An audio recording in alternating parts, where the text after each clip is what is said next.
is found in page 97, 98, and 99. Yes, of the complaint. In the grounds, it's stated here, 291, the Vice President desired destabilization. Again, she joined the hakbang na maisog prayer that encouraged the military rebellious action aimed at unseating President Marcos Jr. This is not complete because the statement of facts shows who are the persons who did this allegedly destabilization. So let's go to page 46. I'd like you to flash the statement of the Honorable De Lima, yung grounds, so that we can see that may disparity sa sinabi niya doon at saka itong 106. Can you flash again the first bullet? Comsec.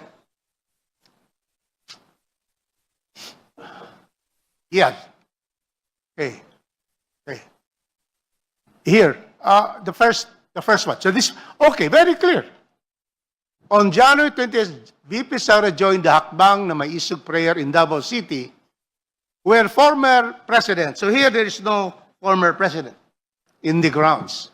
Clearly, the one, proposing and encouraging the military to take rebellious action against President Marcos was former President Rodrigo Duterte, not Vice President Sara.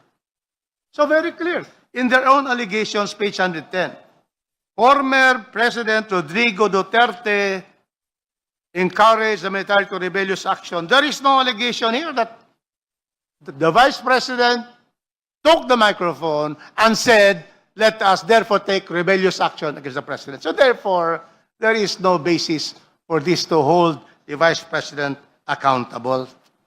Next, on March 12, 2024, she again appeared at a rally where statements were made questioning the legitimacy of the President. Now, where is Sara Duterte here? There is no statement here. Because here I have the page 1111 paragraph on March 12, exactly. During the rally, malicious statements were made to impugn the legitimacy. Where is Sara Duterte here impugning the legitimacy of the President? None, because she did not speak there. You see? So the second allegation has no basis. Okay. Third, designated survivor. We're going to a movie here of a film.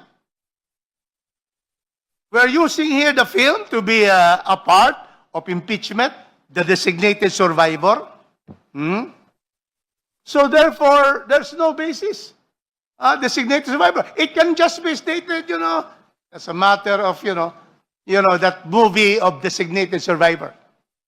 So nothing really there that will destabilize. It does not say, let us remove the President. Nothing.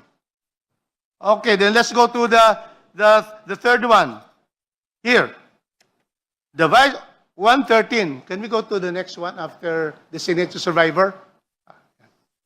The attacking and apologize. Let us go to what is stated there. On August 25, 2024, is that the one there? What is stated here is the Vice President started publicly attacking the President. There is no quotation that she attacked the President. And then, period. This is the allegation in the complaint. She said, according to 113, on August 25, 2024, the Vice President started publicly attacking the President. What was said to attack the President? Nothing here because she did not say anything attacking the President. Here, the next sentence, she even apologized to members of the King of Jesus Christ, Kibolos Church, for campaigning and running with Vice President Marcos. Well, that is her opinion. Saying that, but she did not say, let us remove the President. Nothing of that sort. She just apologized that she campaigned and running with the President. Therefore, that particular allegation is not sufficient in substance. Okay, now, we go to 114. Ito na. 114, she made pronouncements expressing a desire. Ano yun? 114. I will read to you. Then, on October 18, 2024, VP Sara made public pronouncements showing her desire to decapitate the President. Now, let's go because it's stated here. Let's go to what is stated. Gusto kong tanggalin yung ulo niya ba? Gusto ko. Desire. A desire. Not a threat. Just a desire. Can we prosecute somebody with desire? Second, I imagine myself, imagination. Can imagination be a basis for impeachment? You see? And then she continued, hindi marunong maging presidente ang nakaupo. Well, that is her opinion. Are we going to also impeach her because of an opinion? Okay. And lastly, she said, kung presidente niyo siya, okay lang. Tingnan mo, okay lang daw. Ako, hanggang vice president lang ako.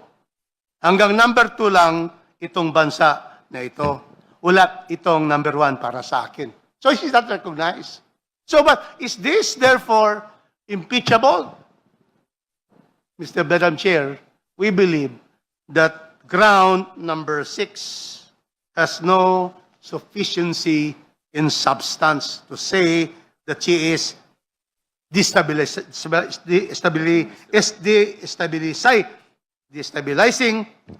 or the government or high crimes. In fact, our president is performing his duty. In fact, the military is not, is destabilizing the president. We are moving forward with President Ferdinand Bongbong Marcos. And so therefore, we do not see any effect of this. Also, Madam Chair, we are therefore saying that number 6 ground should fall. Thank you very much. Thank you, Honorable Rodriguez. Now we Madam Chair. recognize the Honorable Brian Poe. Madam Chair, it brings me no joy to investigate a fellow public servant. However, I would be remiss in my duty as a Vice Chair not to study the facts of this impeachment complaint. With respect to a man I consider my mentor, very well argued. But for the sake of the body, I think it's very important for us to actually look at the context by which these events occurred. With the help of the COMSEC, I'd like to request that the articles that were cited in the annex be displayed for the committee so that we can go through the events one by one. You are requesting for I'm requesting for the articles that were cited in the annex of the articles impeachment cited as annex of the impeachment complaint. with reference to the January 28th date, the March 12th date, the July 17th, and the October 18th. What are these articles all about? So on the 28th, it is with regards to the rally at which the Vice President had attended. On March 12th, it is with regards to the remarks made by the Vice President against the President and his administration. On the July 17th, it is the article referring to the Vice President referring to herself as a designated survivor.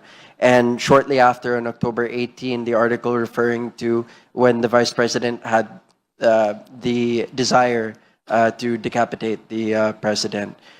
These are the articles that would be flashed. This is a if ever. total of 4 articles. I believe, COMSEC, is it for, we have 4 articles?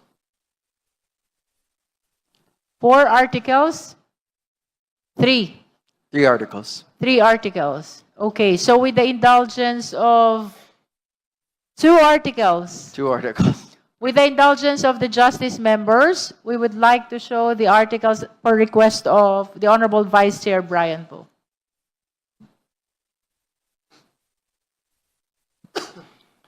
So, Madam Chair, this is the article regarding the rally that took place. And then the second article, please. And this is the other article for the prayer rally.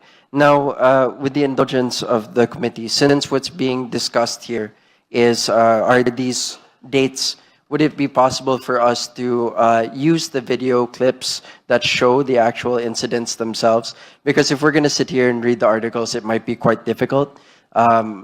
Anyway, this is for public consumption. We're not introducing new evidence here, and it's all on public record because these have been displayed on the news and in social media. with the permission of the chair. Madam Chair. You're requesting for videos to Requesting be for played. videos Videos relating of the to same these. incident. Yes, yes, Madam The Chair. Honorable Suntay, what's the Yes. pleasure of... Madam Chair, I Honorable would like to Suntay. reiterate, the videos has not been attached as part of the complaint. And if Are you opposing? if what Congressman po states is accurate, that it has been shown on Facebook, on social media, widely, then there is no need to play it. Mag-aalas 3 na rin po kasi. Yes, we are Nagtatanong almost pa done ako. with the first impeachment complaint. If the Honorable Suntay is not opposing the video, I think it needs to be shared to the justice members for them to be guided in judging whether or not the requirement of the sufficiency in substance is met. The Honorable Ryan Poe? Madam Chair, the videos are not being displayed to paint one side or the other, but merely to give context to what is being said here, because these events happened almost 2 years ago. So it's just for us to make an objective assessment on whether or not there's actually substance here. So for the record, the video will be presented to guide the justice members in our determination of sufficiency in substance.